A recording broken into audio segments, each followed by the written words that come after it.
Hoy vamos a principios del siglo XX, así que relájate mientras vamos a los Estados Unidos.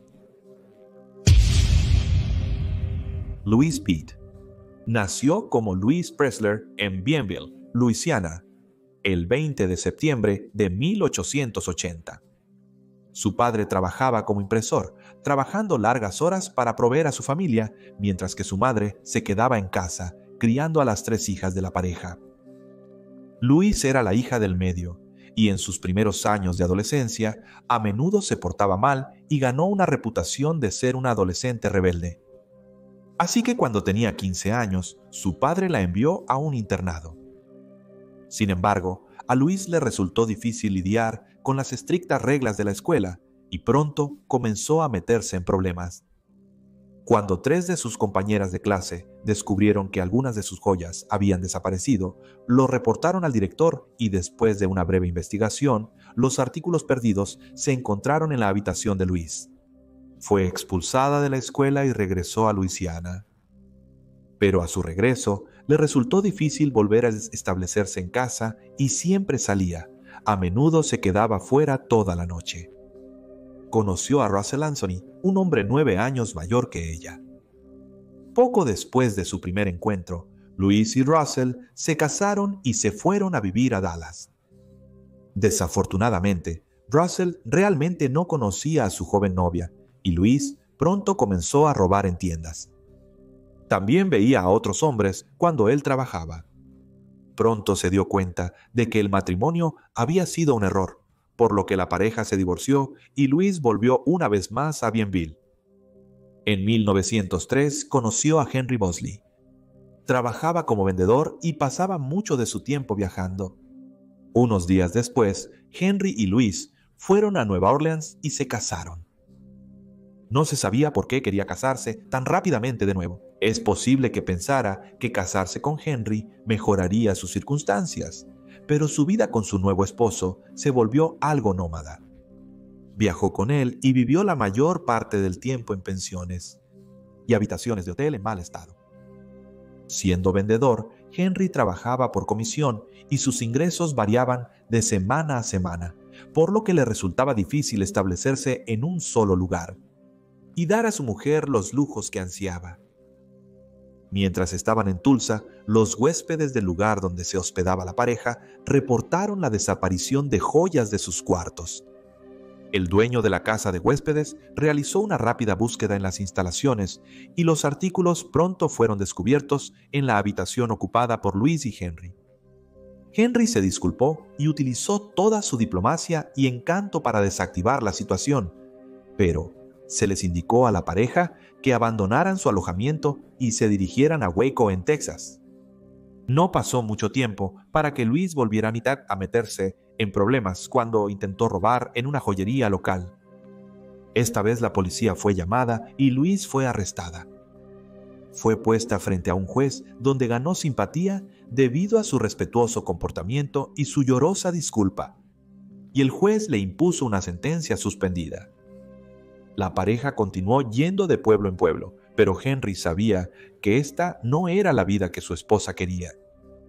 Le dijo que intentaría encontrar un trabajo más estable, pero en el verano de 1906 regresó inesperadamente de un viaje solo para encontrar a su esposa con otro hombre.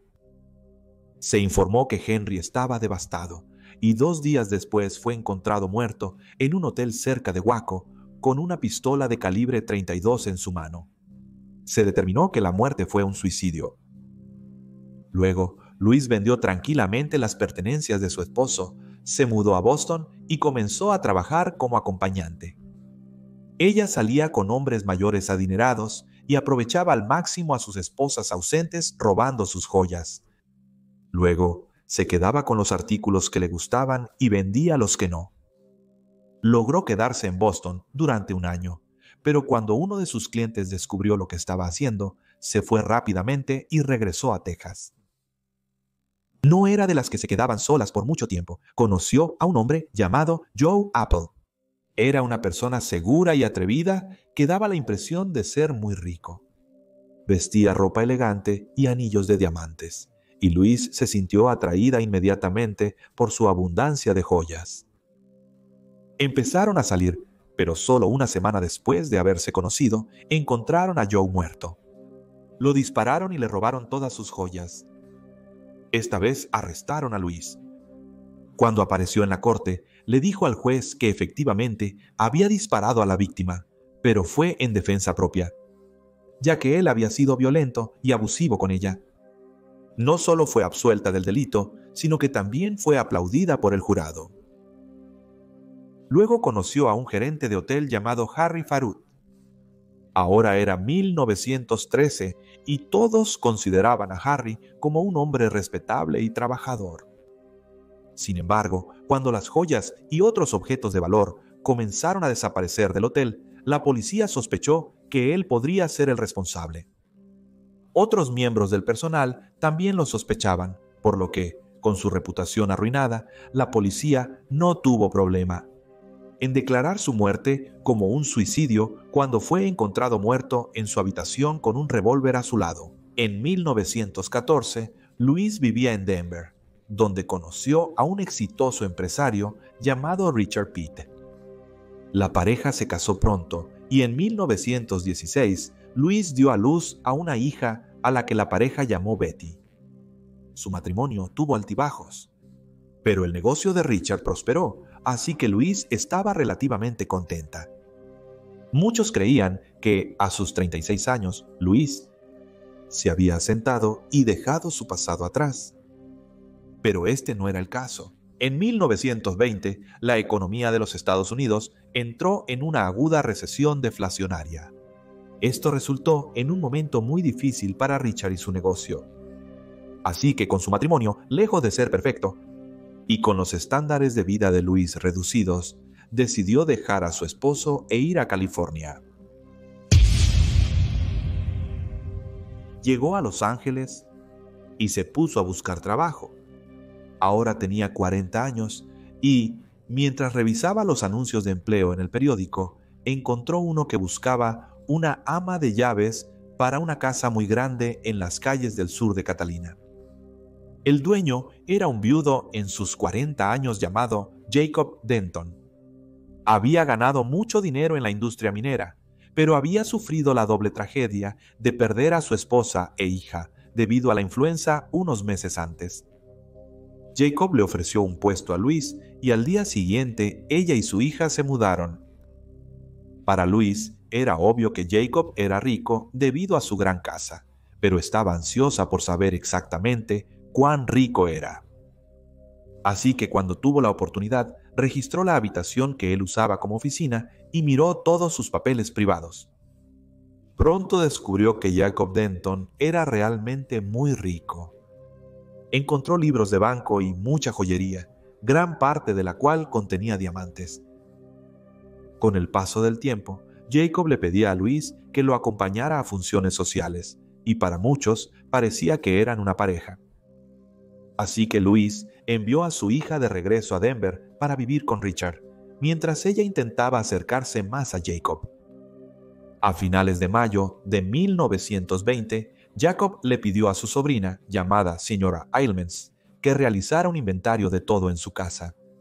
No dio ninguna razón por la que quería hacer esto, pero puede que pensara que Luis se había estado apropiando de joyas y otros objetos de valor que él poseía. Unos días después, el martes 1 de junio, Luis preguntó al jardinero si podría llevar un poco de tierra a la habitación del sótano, ya que quería cultivar algunos hongos.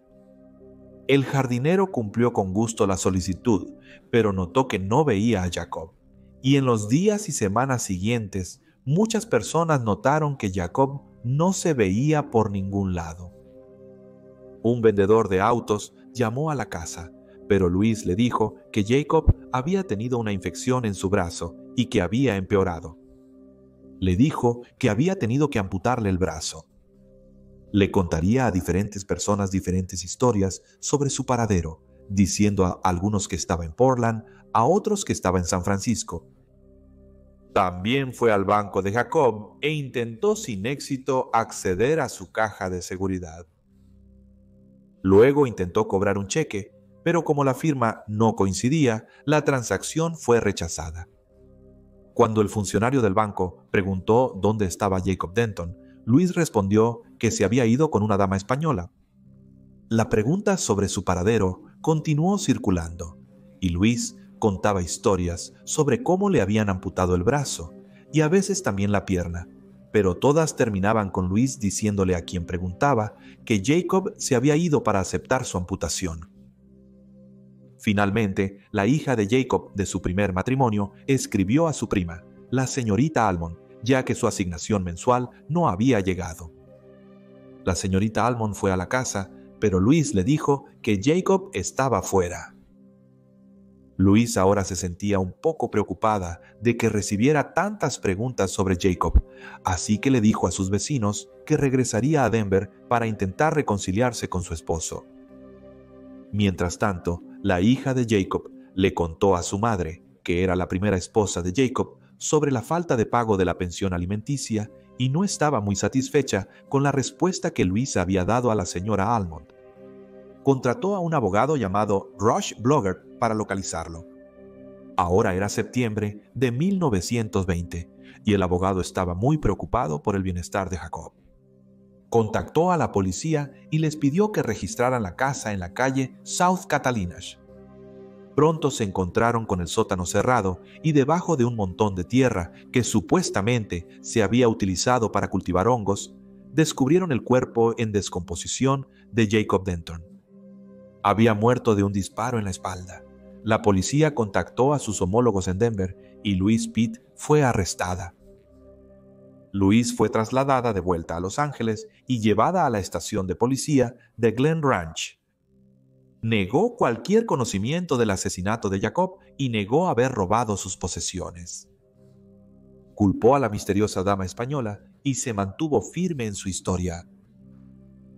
Al registrar la casa, la policía descubrió una pistola de calibre .32 en un armario de arriba, con una bala disparada. Louise continuó negando cualquier acto ilícito, pero aún así fue acusada del asesinato de su empleador, Jacob Denton. Su juicio comenzó el 21 de enero de 1921 y la fiscalía presentó muchos testigos creíbles y descartó a la dama española como alguien que Luis había inventado. También cuestionaron la afirmación de Luis de que Jacob le había dado todas sus posesiones para hacer con ellas lo que quisiera. Sin embargo, la defensa llamó a testigos que testificaron que efectivamente habían visto a la misteriosa dama española con Jacob Denton. Otro dijo que había visto a Jacob después de junio con un brazo faltante. Louise permaneció tranquila durante todo el juicio, pero no subió al estrado. El 17 de febrero terminó el juicio y el jurado, compuesto solo por hombres, fue enviado a deliberar.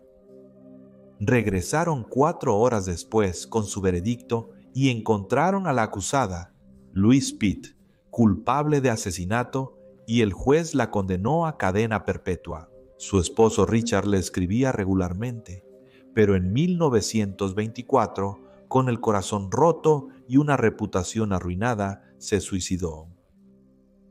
Sin embargo, la vida en prisión no significaba vida en prisión, y en 1933, Louise fue trasladada de San Quentin a la nueva prisión femenina en Tehachapi, donde en 1939 su caso fue nuevamente presentado ante la Junta de Libertad Condicional. Había solicitado la libertad condicional antes, pero en cada ocasión se le había negado. Pero esta vez su solicitud fue respaldada por la Junta de Libertad Condicional y su trabajadora social, una periodista llamada Caroline Walker. Escuchó que Luis estaba solicitando nuevamente la libertad condicional, por lo que escribió a la Junta e intentó convencerlos de que era demasiado peligrosa para ser liberada en la sociedad nuevamente. La señorita Walker agregó que Luis había logrado existir toda su vida robando, mintiendo y mediante la violencia, y si la Junta de Libertad Condicional la dejara salir, sería trágico para alguien.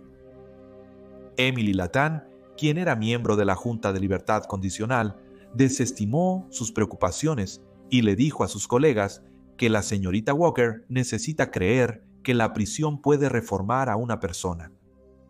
El 11 de abril de 1939, 18 años después de ser condenada por asesinato, Louise Pitt fue liberada bajo libertad condicional. Tomó el nombre de Anna Lee y empezó a trabajar en un bar para soldados. Las cosas parecían irle bien y en 1942, 3 años después de ser liberada condicionalmente, una compañera de trabajo de edad avanzada desapareció. La policía fue a la casa de la compañera de trabajo y descubrió que estaba en un estado de desorden. Contactaron a su mejor amiga en el trabajo, a quien la policía solo conocía como Anna Lee, y les contó una extraña historia sobre la mujer cayendo. La policía no verificó con quién estaban hablando y no tenía idea de que Anna Lee era realmente Louise Pitt. En el verano de 1943, un año después, Emily Latham, una de las oficiales de libertad condicional de Louise, que había apoyado enérgicamente su solicitud, enfermó. Así que Louise se mudó a su apartamento para cuidarla. Sin embargo, 2 semanas después, Emily Latham murió de un derrame cerebral. Louise parecía ser un personaje reformado, pero no pudo resistirse a ayudarse a sí misma con la pistola de calibre 32 de Emily. Como parte de su libertad condicional, debía trabajar. Así que su amiga llamada Margaret Logan sugirió que Louise trabajara para ella para cuidar a su anciano esposo Arthur, que sufría de demencia. Esto fue acordado por la Junta de Libertad Condicional y Louise se mudó con los Logan. Margaret la conocía desde hace más de 20 años y creía que era inocente del delito por el cual fue condenada. A Louise realmente no le gustaba trabajar, así que intentó persuadir a Margaret para que internara a su esposo en una institución. Margaret consideró esto, ya que su esposo se estaba volviendo más difícil de cuidar, pero en cambio renunció a su trabajo para poder trabajar a tiempo parcial en su carrera de bienes raíces y liberar más tiempo para cuidar a Arthur. Margaret había llegado a confiar tanto en Louise que cuando estaba tratando de recaudar fondos para comprar una propiedad a un valor de mercado muy bajo, Louise la convenció de que ella era dueña de una propiedad en Denver que le fue traspasada cuando su esposo murió. Dijo que ahora que había sido liberada, se le permitía vender la propiedad y cuando se vendiera, ayudaría a Margaret invirtiendo en su esquema de propiedad. Con esta generosa oferta de su amiga, Margaret compró la propiedad que venía con horarios de pago muy estrictos. Louise siguió viviendo con Margaret. Y a principios de mayo de 1944, conoció a un anciano gerente de banco llamado Lee Judson y una semana después se casaron. Sin embargo, esto violó las condiciones de libertad condicional de Louise. Acordaron mantener su matrimonio en secreto. Louise pasó las siguientes semanas alojándose en los Logans o en un hotel con su nuevo esposo. Aún intentaba convencer a Margaret de institucionalizar a Arthur y en cada oportunidad le contaría a amigos y vecinos sobre su deterioro de condición. Ahora presionaban a Margaret para cerrar la compra de bienes raíces, pero no tenía los fondos ya que Louise no había producido dinero de una propiedad en Denver. Margaret estaba angustiada. Estaba cuidando a su esposo y ahora tenía el estrés adicional de perder dinero al no completar la compra. Las cosas empeoraron cuando Louise intentó cobrar un cheque de $200 falsificando la firma de Margaret. Margaret estaba muy frustrada con su amiga y le pidió una reunión para que juntas pudieran revisar todas sus finanzas. El 29 de mayo de 1944, Louise le dijo a su esposo que se quedara en el Hotel Glendale mientras ella iba a la casa de Margaret para discutir los problemas de dinero. 2 días después, Louise y su esposo se mudaron a la casa de Margaret Logan, pero Margaret ya no estaba allí. No perdió tiempo en convencer a las autoridades de que Arthur necesitaba ser internado en una instalación especializada, y el 5 de junio fue llevado al Hospital Estatal Patton. Cuando amigos y familiares visitaban o llamaban a la casa, Louise les daba una respuesta bien ensayada sobre por qué Margaret no podía hablar con ellos. Les dijo que Arthur había mordido a su esposa tan seriamente que su nariz había quedado desfigurada y estaba demasiado molesta para ver o hablar con alguien. Con el paso del tiempo, cada vez menos personas preguntaban por Margaret Logan. 6 meses después, el 6 de diciembre de 1944, Arthur Logan murió y Louise instruyó a las autoridades para que utilizaran su cuerpo para investigación médica, diciendo que eso es lo que Arthur había querido. Louise ahora tenía 64 años y pensaba que su plan había salido muy bien. Cada vez menos personas preguntaban por Margaret. Arthur había muerto y ella vivía en la casa de los Logan con su nuevo esposo. Margaret descubrió que su amiga había falsificado su firma en los informes de libertad condicional y los había enviado al oficial a cargo, gastando su dinero en el proceso. Sin embargo, la vida de Louise no era tan cómoda como había imaginado. Su oficial de libertad condicional notó que los informes de libertad condicional de Louise no parecían del todo correctos, así que se los mostró al investigador jefe del fiscal de distrito, un hombre llamado Walter Lenz. Después de mirar la letra, no tardó en concluir que todos los informes desde junio fueron escritos por una mano diferente. Inmediatamente informaron sus preocupaciones al fiscal de distrito, quien instruyó al jefe de homicidios, Tad Brown, para que investigara. Habló discretamente con los amigos y vecinos de Margaret y Arthur, todos los cuales le dijeron que no habían visto a Margaret durante muchos meses. Cuando hablaron con las enfermeras del Hospital Estatal Patton, las enfermeras le dijeron al investigador que Arthur fue admitido en junio de 1944 y durante los 6 meses que estuvo allí, no recibió ni un solo visitante. Tad Brown pensó que ya era hora de visitar a Louise, y en la noche del 20 de diciembre, la policía llegó a la casa. Louise repitió su relato sobre Arthur mordiendo a su esposa en la nariz y el cuello, y desde que Arthur murió, dijo que Margaret no dormirá en la casa. Tad Brown no creía ni una palabra de lo que decía Louise. Admitió haber falsificado sus documentos de libertad condicional, pero insistió en que solo fue porque Margaret estaba muy ansiosa en ese momento y le instruyó que lo hiciera. A medida que el interrogatorio se intensificaba, Louise dijo que ya no hablaría con nadie excepto con el sheriff del condado de Los Ángeles, Jambi Scales. Así que, acompañada por oficiales, Louise fue puesta en el coche de policía y llevada al Palacio de Justicia para ser entrevistada más a fondo. Mientras tanto, la policía continuó buscando en la casa. Tad Brown miró el jardín y notó un terreno de tierra rodeado de flores, y al final había un árbol de aguacate. Instruyó a sus hombres para que comenzaran a cavar y muy rápidamente vieron lo que parecía ser un pie humano. Mientras seguían excavando con cuidado, encontraron el resto del cadáver en descomposición. Se había encontrado a Margaret Logan. Luego llevaron a Louise de vuelta a la propiedad, pero ella no miraría el cuerpo. Para entonces, los reporteros se habían enterado del descubrimiento y se habían reunido fuera de la casa. Era tarde, casi medianoche, pero el jardín de los Logan estaba iluminado con luces mientras la policía continuaba su trabajo.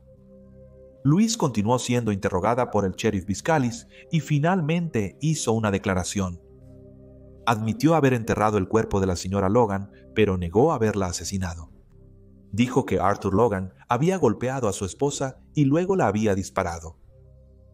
Cuando logró contenerlo, iba a llamar a la policía, pero pensó que debido a sus condenas previas, nadie le creería, así que decidió enterrar a su amiga en el jardín y hacer que Arthur fuera internado en el hospital estatal. La búsqueda de la casa continuó y la policía encontró un revólver con las iniciales EBL. Más tarde resultó ser el arma que había sido robada del anterior oficial de libertad condicional de Louise, Emily Letang. El crimen parecía prácticamente idéntico al asesinato de Jacob Denton. Louise fue arrestada y al día siguiente su esposo Lee Judson, humillado y con el corazón roto, se quitó la vida saltando por un hueco de escalera. El juicio de Louis Pitt comenzó en Los Ángeles el 23 de abril de 1945. Los fiscales le dijeron a la corte que Louis había matado a Margaret Logan para tomar control de sus finanzas. Mostraron al jurado que consistía en 11 hombres y una mujer, la transcripción del juicio de Jacob Denton, que destacaba cuán similares eran los dos casos. También presentaron una serie de testigos, todos los cuales pudieron describir el extraño comportamiento de Louis desde junio de 1944. La defensa le dijo a la corte que Margaret había muerto a manos de su esposo y que Louis simplemente entró en pánico, lo que muchas personas habrían hecho en la misma situación. Louis insistió en subir al estrado de los testigos esta vez. Habló de una manera muy articulada e hizo todo lo posible por encantar al jurado. Era una testigo tranquila y creíble. Parecía más una tía favorita que una dama en juicio por asesinato. El 31 de mayo, el juicio terminó y el jurado tardó 3 horas en deliberar. Antes de volver a encontrar a la acusada, Louis Pitt, culpable de asesinato en primer grado, y el juez la condenó a muerte. Durante los siguientes 2 años, Louis protestó su inocencia. Sus abogados solicitaron a la corte una apelación, pero cada vez la solicitud fue denegada. Finalmente, Louis Pitt fue ejecutada en la cámara de gas en la prisión estatal de San Quentin el 11 de abril de 1947. Hola. Todos y muchas gracias por escuchar. Como de costumbre, por favor, dejen cualquier comentario o retroalimentación que puedan tener y nos veremos en el próximo. Resumen. Caso